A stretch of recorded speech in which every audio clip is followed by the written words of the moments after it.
Chers amis, on est dimanche après-midi et je suis à l'Assemblée nationale pour voter le texte sur la gestion de la crise sanitaire. C'est ce texte qui comporte entre autres la fameuse mesure du pass sanitaire.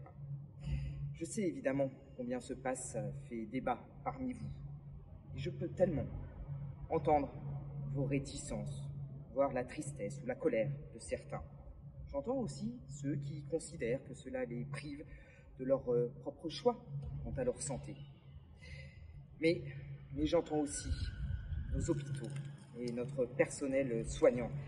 Ils sont à bout, ils sont épuisés et déjà, ils doivent se réengorger nos services de réanimation. Ça fait 1 an et demi que nos soignants se battent contre ce virus. Un virus incontrôlable qui fait des ravages partout dans le monde. Un virus qui ne cesse de muter et qui nous impose de faire évoluer au fur et à mesure les décisions que nous devons prendre. Des réponses qui sont, il est vrai, de toute manière insatisfaisantes. Mais des réponses qu'en tant que responsables politiques, eh bien, nous devons de prendre. Et soyez certains que ce n'est pas de gaieté de cœur. C'est donc avec beaucoup d'humilité que je voterai tout à l'heure. Je voterai favorablement à certaines mesures et je serai beaucoup plus réservé pour d'autres mesures.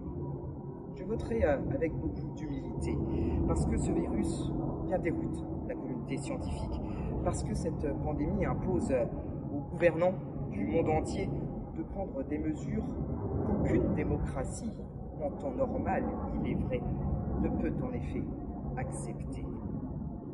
Or, je dois vous avouer que je constate avec tristesse qu'un certain nombre de nos représentants politiques ont justement oublié cette humilité qui, aujourd'hui, nous oblige particulièrement. Alors oui, c'est vrai, certains représentants politiques parlent avec plein de certitude, assènent des vérités, persuadés que soit tout est noir, soit tout est blanc. Et je comprends qu'un certain nombre d'entre vous soient heurtés, soient blessés, et finissent de fait par se braquer.